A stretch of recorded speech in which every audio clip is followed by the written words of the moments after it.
With a giant claw powerful enough to punch through metal. A mouth full of crocodile-like teeth. And a sail on its back. It's the biggest, baddest, weirdest dinosaur you've never heard of. Its name is Spinosaurus. Now we unravel its deadly secrets as we resurrect a monster.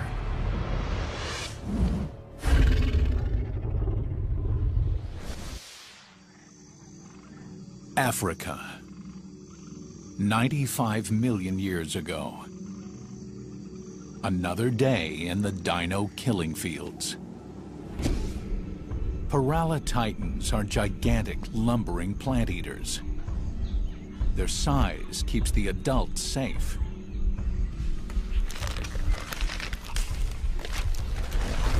But their babies are a softer target.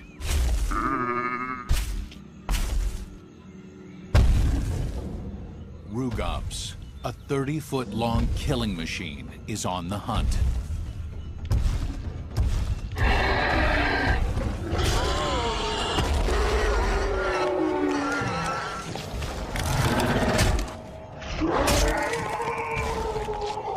Rugop's speed wins the day. But it's not over. In this land of giant killers, there is always a bigger beast. Enter Spinosaurus.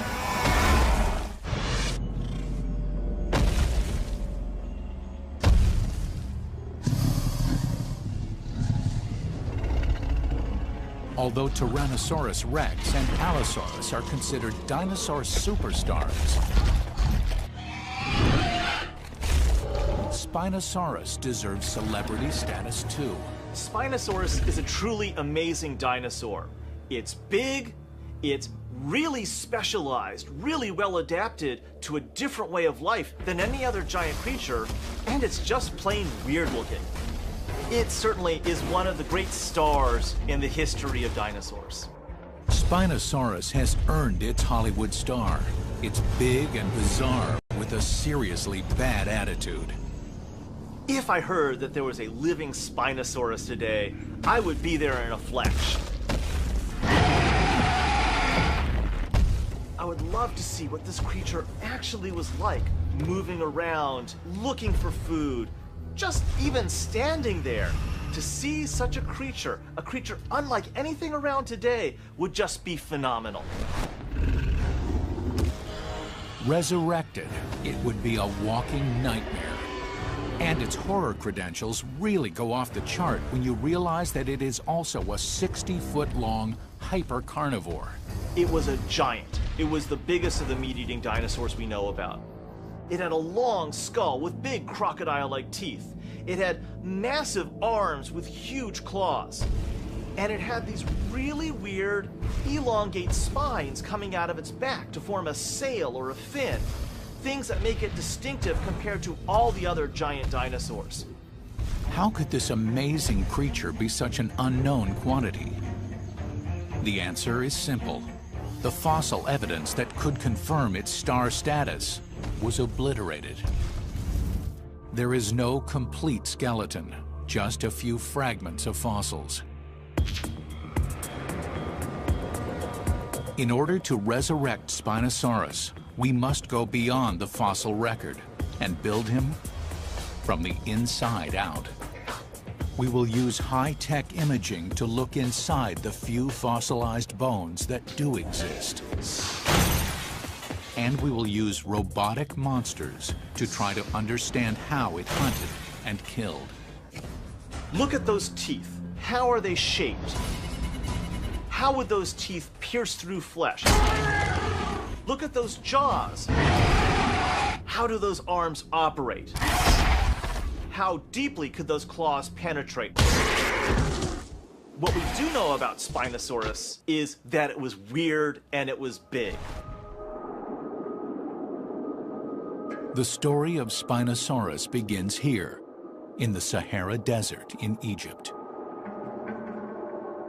Between 1909 and 1914, German paleontologist Ernst Strummer unearthed the first and only fossil bones of Spinosaurus.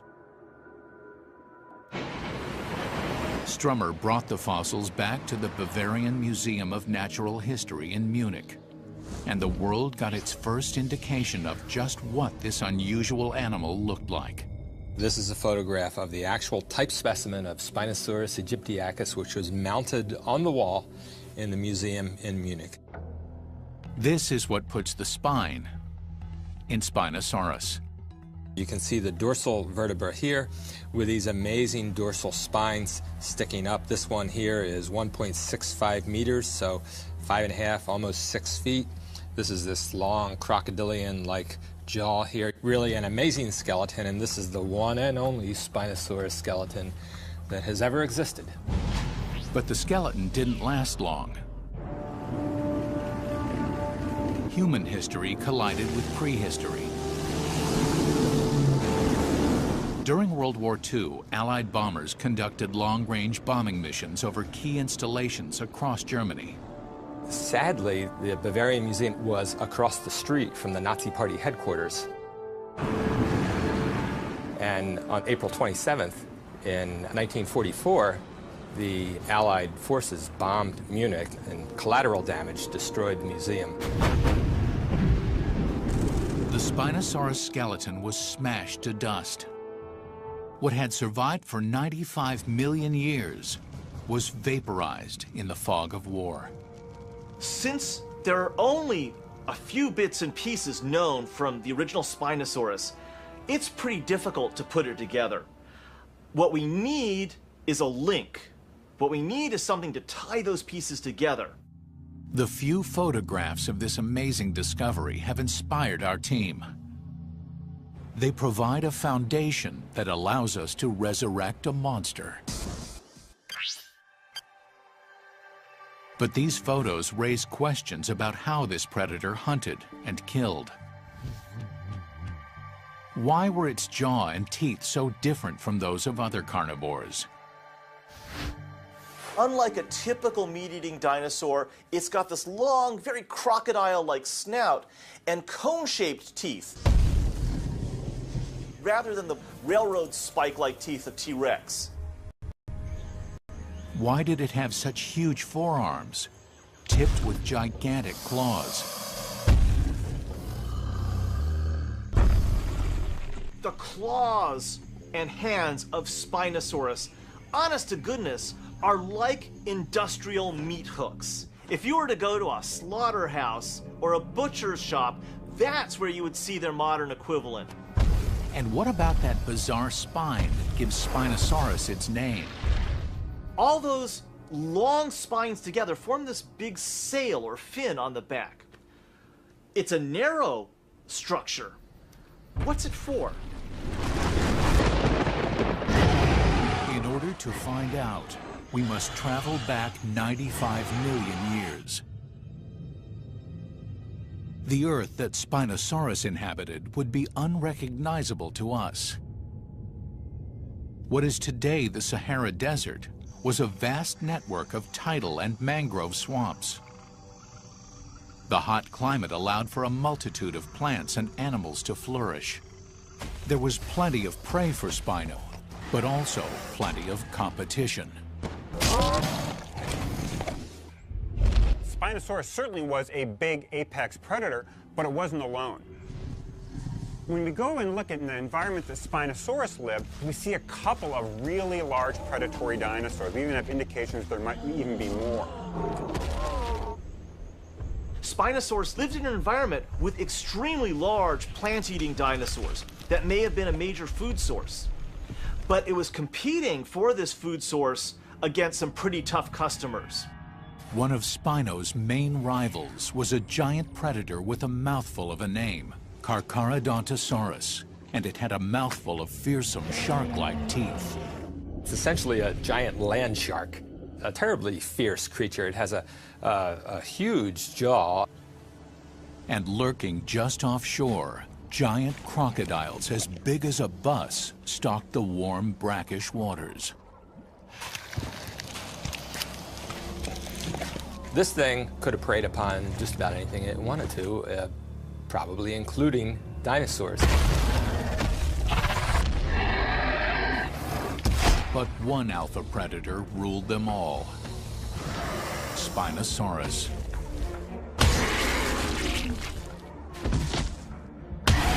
What gave him his killing edge?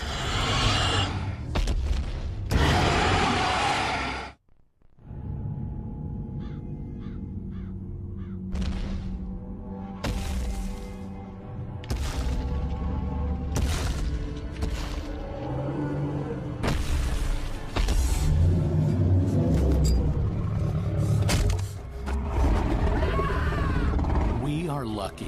We have resurrected a monster. But 95 million years separates us from this huge killer.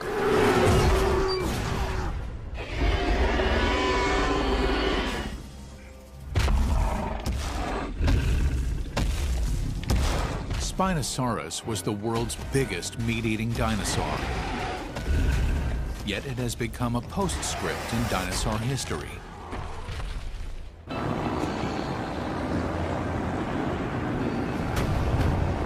The most complete fossil of Spinosaurus was obliterated by bombs in World War II. And without the fossils to ensure its immortality, Spinosaurus has turned into the most amazing dinosaur you have never heard of. But scientists have continued to try to uncover more about this massive creature and its weaponry. Paleontologists have to rely on a number of different lines of evidence to try to reconstruct any fossil creature. We can look at its closest living relatives, things like birds and crocodiles, and see what traits they have. And it's by these ideas and by some speculation that we can resurrect an extinct animal. Spino, however, was unlike any dinosaur ever found. It seemed doomed to remain a mystery. Amazingly, the missing link to this remarkable creature was found not in Africa, but more than 2,000 miles away in the English countryside. In 1983, near the town of Dorking, an amateur fossil hunter named William Walker discovered a huge claw from a predatory dinosaur, which was dubbed Baryonyx. Baryonyx appeared to be a very singular dinosaur with a very long snout packed with dozens of teeth, very peculiar anatomy overall, with very robust forelimbs that carried a very large, powerful claw on the thumb. That giant thumb claw is a distinctive weapon, and it had been seen in another dinosaur. Some astute paleontologists recognize some intriguing similarities between this new English dinosaur and Spinosaurus. Paleontologists determined that Baryonyx was a close relative of Spinosaurus. We can use information that we find about baryonyx, which are known almost completely, to allow us to sort of fill in the blanks about what we don't know about Spinosaurus. Baryonyx is like a mini Spinosaurus, without the sail. Using its skeleton as a template, scientists were able to reconstruct Spino. And when it was done, it proved to be an absolute monster. 60 feet in length, 7-foot forearms, 15-inch claws, and 9 tons. Spino was nearly as long as this 18-wheeler and 6,000 pounds heavier. And it outweighed and outreached the legendary T-Rex and every other big predatory dinosaur. Size matters, but the weaponry matters even more. And rebuilding Spino's toolkit is the key to understanding what and how it killed.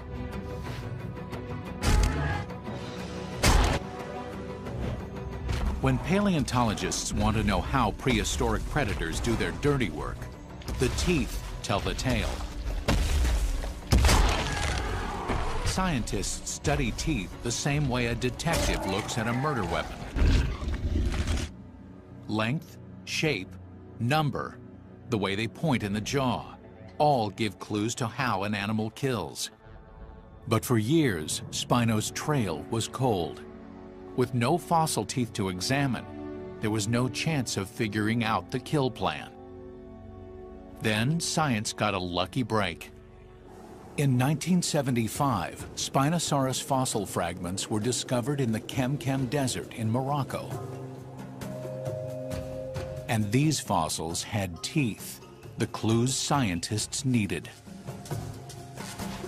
At the Museum of Natural History in Milan, Italy, a team of paleontologists led by Cristiano Dal Sasso examined these teeth. They discovered that their conical shape and spacing made them perfect for grabbing, puncturing, and gripping, not the smash, tear, and slice approach that characterized the business end of a T-Rex. When we look at the skull of T-Rex, we see a skull that is really built for power and for delivering a tough bite. With Spinosaurus, what we see is in fact a much different arrangement. This skull is not arranged to really direct forces back into the skull, but rather the teeth are arranged much more for grabbing and holding. T-Rex used its massive skull as a weapon to smash and rip through heavily armored prey. Spinosaurus was the largest carnivorous dinosaur ever to stalk the Earth. But most people have never heard of it.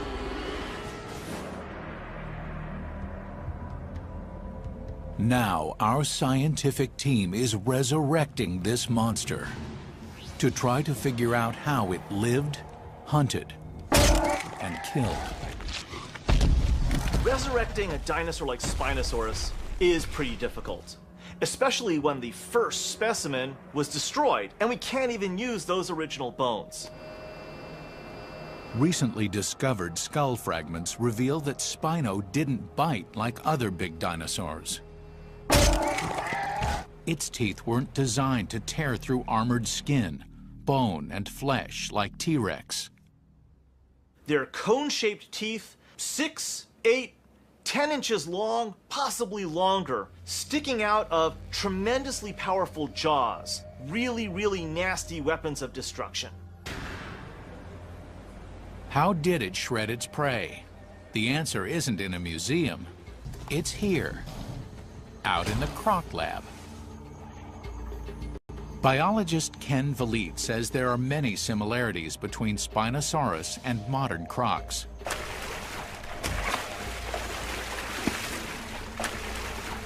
If you look at this skull as analogous to a Spinosaurus skull, we have a fairly low skull that's elongated with a slender snout and lined with these conical teeth. Crocodilians have the most powerful bite forces of any animals that have been measured.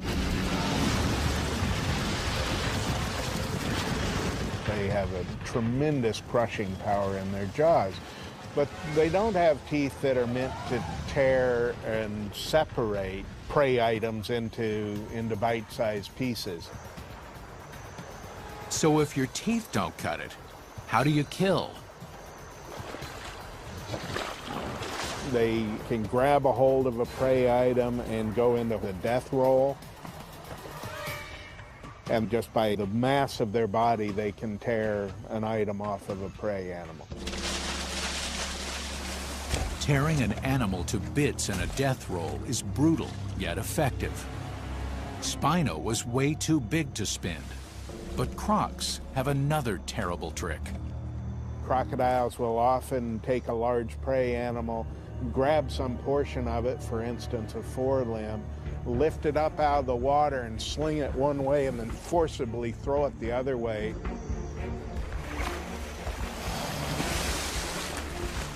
And the mass of the prey animal tears the limb away. They swallow that, they go find the body and do that again. Crocodiles literally shake their prey to bits. And it looks like Spinosaurus used a similar technique. When Spinosaurus got its jaws onto its victim, it would pierce through the meat with those those conical teeth.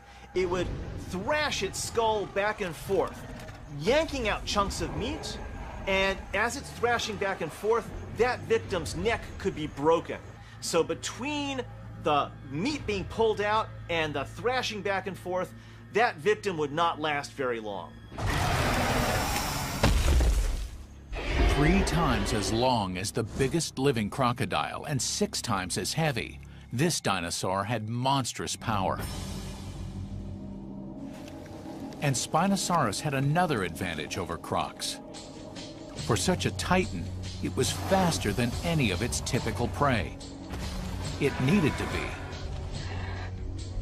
Spinosaurs lived in a hyper-competitive hunting ground, where even lumbering prey like Paralititans were surprisingly well-armed. They could use their tails like giant clubs. A lash from the tail of one of these giants was like getting smashed with a telephone pole. So how does a 9-ton, 60-foot monster with a sail on its back manage to be both quick and maneuverable? The answer is in its feet. This is an adaptation for speed and for forward locomotion. So if you look at the leg and the foot of a meat-eating dinosaur, it's all about moving forward. To keep 9 tons of speeding Spino on track, the monster's hips and leg bones were engineered to withstand huge stress and torsion. They have this really strong bone box, essentially, that forms this big muscle attachment point. It's like the girders on a bridge. So then they can have these big leg muscles that come up and attach to this bone box, and then it creates a very efficient system. Flexible feet, immense legs, and reinforced hips. Spino was a phenomenal running machine. If Spinosaurus was coming for you, you'd better learn how to hide. If you ran in a straight line and it was chasing you, it would get you, unless you were an Olympian athlete, and then you've got a chance to book away from it faster than it could run. Unfortunately, we're at the right height for it to grasp, to snap out with those jaws. All dinosaurs were swift movers compared to a lot of modern creatures. It could catch any one of us.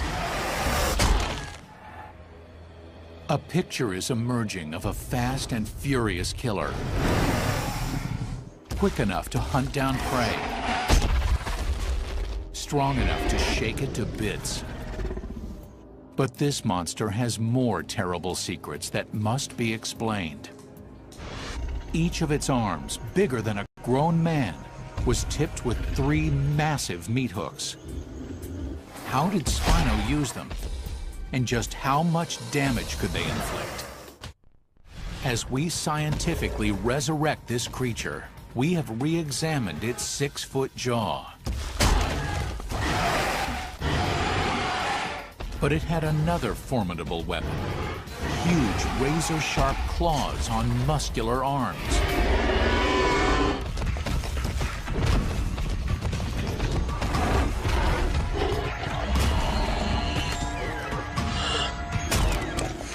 Most carnivorous dinosaurs had pathetically small forelimbs. By comparison, Spino looks like a bodybuilder with giant claws. Today's big land predators are things like polar bears and grizzly bears and Siberian tigers, and all of them have some pretty impressive claws, claws that can make short work of a human being like us. But those claws are pathetic against the gigantic talons of Spinosaurus. Do these claws hold the key to understanding this creature's place at the top of the food chain?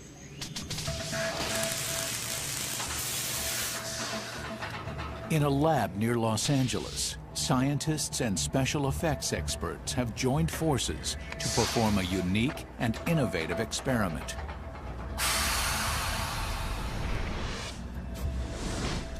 Paleontologist Dr. Matt LaManna and the special effects team, led by designer Kim Hicks, are attempting to bring Spinosaurus back to life.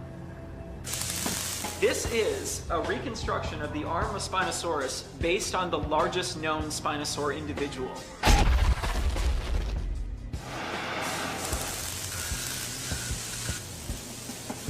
They are building a life-sized steel replica of a Spinosaurus forearm and claw. 7 feet of deadly power.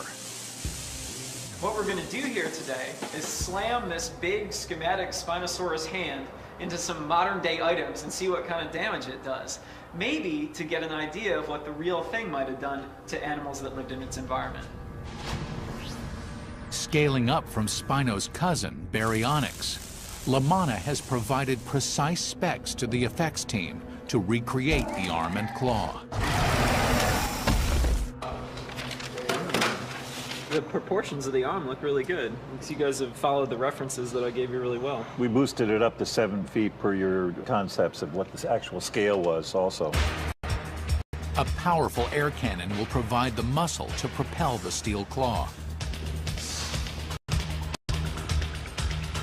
The entire device is anchored to the concrete floor using 17 half-inch bolts.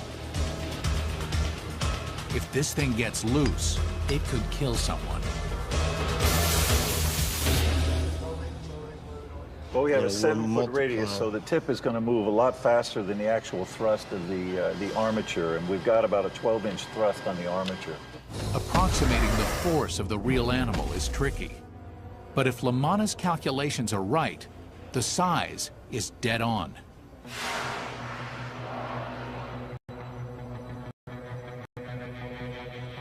The other real danger is the unexpected return of the hand. When you're not looking, it's kind of like a boom on a sailboat. If you're looking the wrong way and it comes back across the ship, it'll knock you out. The first victims, 2 large pieces of ballistic gel. The dense gel simulates the skin and muscle layer of a dinosaur. Look at the size of the wounds that our Spinosaurus hand is making in this simulated carcass. This penetrated really deeply just with me pushing it. Finally, it's time to rumble.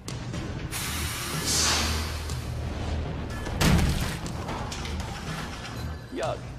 That's what happens. Look at the slime trail.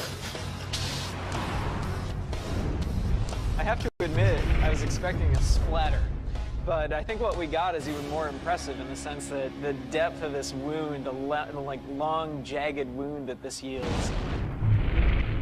Imagine you're the body of a big animal, something that gets hit with that, and that's a devastating wound. Now, our recreation team ups the ante. They want to see the upper limits on Spinosaurus's smackdown power. The claws easily rip into flesh, but could they have slashed through the armored skin of prehistoric prey? It's time to really test Spino's power against steel. Bring in the car door.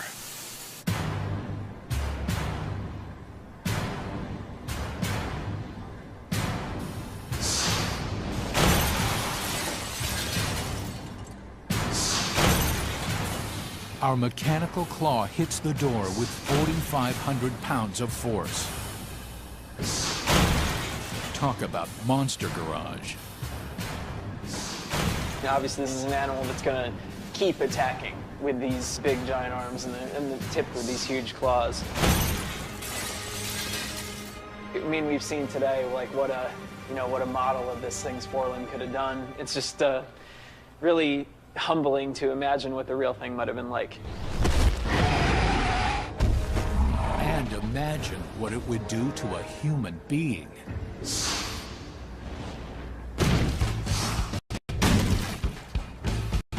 No animal would want to be on the receiving end of that mighty hook.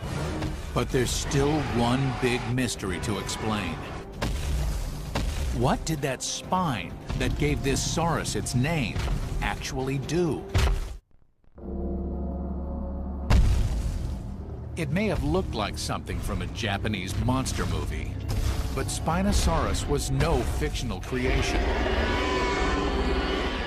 This real-life Godzilla once ruled the Earth. Unfortunately, we know very little about this awesome animal. It's the ultimate cold case. The loss of the original Spinosaurus fossil was a great tragedy for science. And so, for many decades, we've missed what it is that makes Spinosaurus so interesting because we couldn't look at its bones. Piecing together the few fossil fragments that do exist, we've been able to build up a picture of Spinosaurus and bring this monster back to life. But there is something missing from our resurrection of Spinosaurus. And that is the purpose for that spiny sail. Often paleontologists can find direct comparisons between the features of living animals and prehistoric creatures, but not here.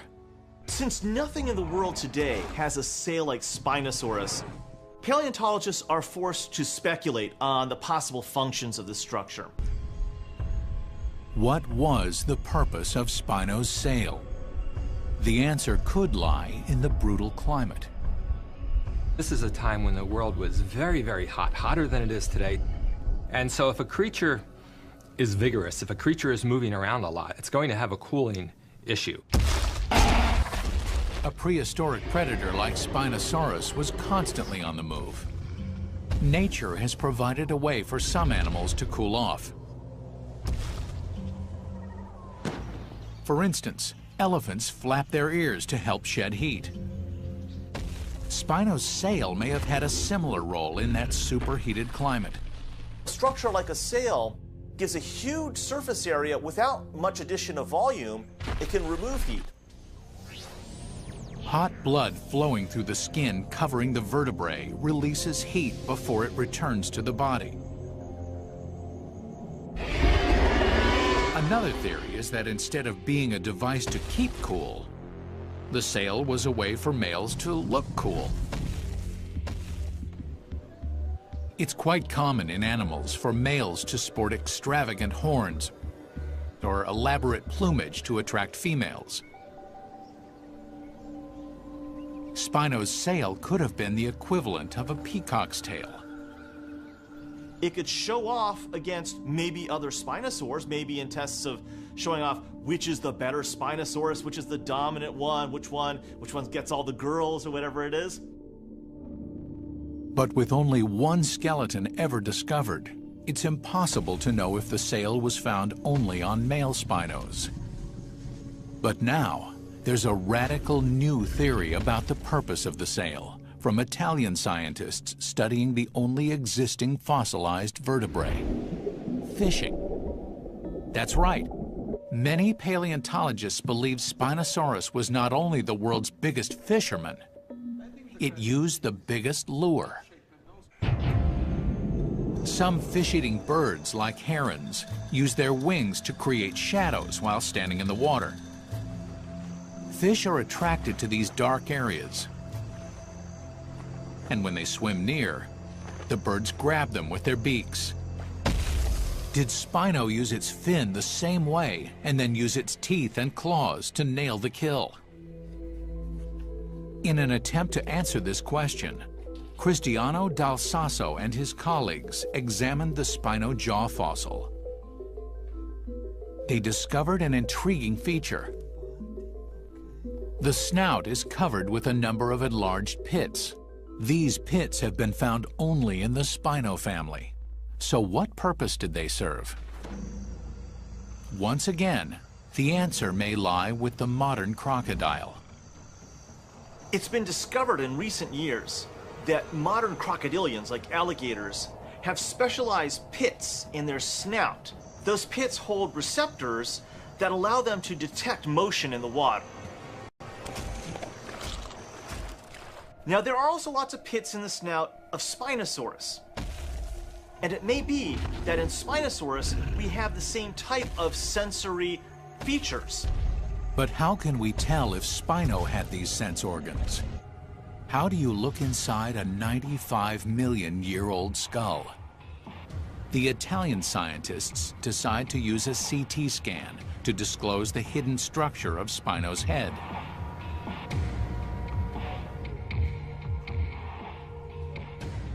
The CAT scan reveals that the pits at the end of the snout all have a kind of canal attached to them. Dal Sasso and his colleagues believe that these canals may have been nerve pathways to the pits. We don't know this for certain, and it will take some detailed anatomical work to demonstrate those pits are the same thing as the pits in crocodilians. With what could be motion-detecting pits at the end of its nose, and a skull and teeth that look like a crocodile's, the scientific team is starting to think Spinosaurus might also have behaved like one, too. In fact, maybe this long, low skull was crocodile-like for the same reasons that crocodile skulls are crocodile-like. That's really handy as a means of actually catching and eating fish. The giant claws that Spinosaurus could use to disembowel its victims would serve just as well as a pair of monstrous hooks. Remarkably, the largest ever land predator was also a formidable water predator. Spinosaurus was adaptable and apparently invincible, a gigantic multi-purpose killing machine from which nothing on land or in water was safe.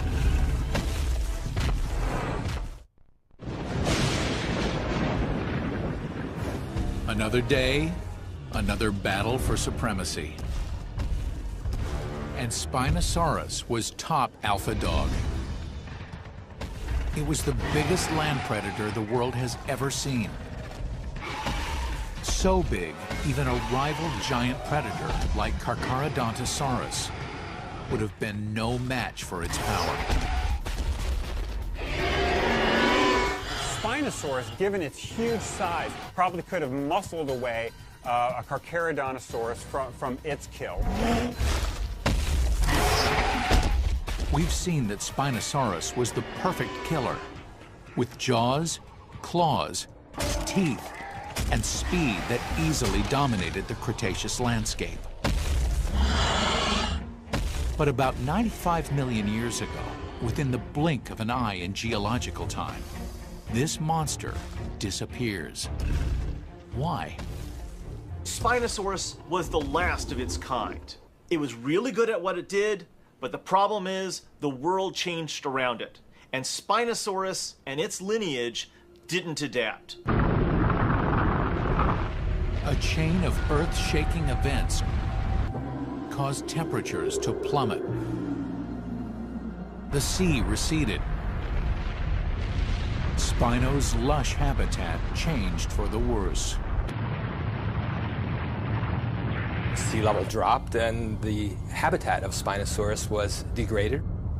Essentially, the niche of an organism is an economy, and that economy can run just great for 1 million years, and then something can get out of balance, and there goes that organism. First to die off are the big plant eaters, like Paralititan. And this makes finding food difficult for Spino. And when you're this big, you need to eat all the time. Spinosaurus's own massive size is becoming more of a problem than an asset. It was only equipped to kill increasingly scarce big prey.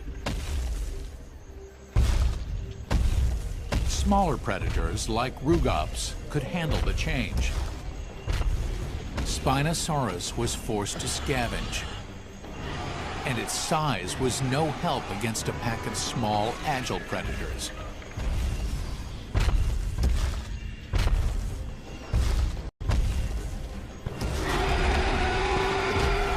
The once invincible Spinosaurus that ruled a world of giants is fighting for its life.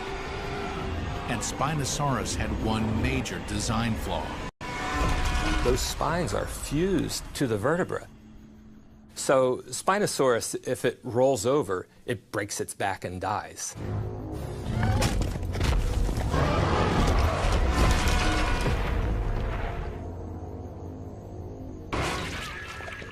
Spino's amazing sail, whether cooling device, sexual ornament, or fishing apparatus was a symbol of a creature that was too big and too specialized to live in a rapidly shifting environment.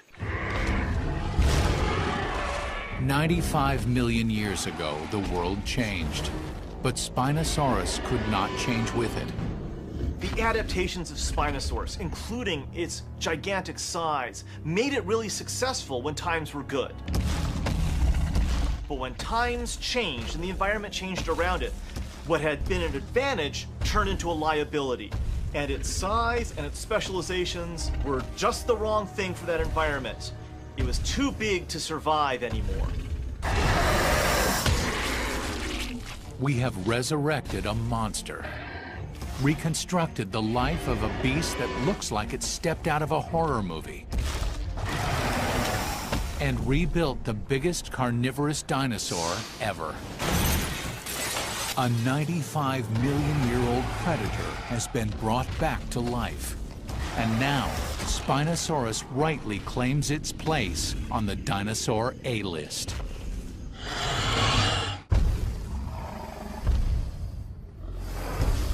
But what other monsters lie beneath our world?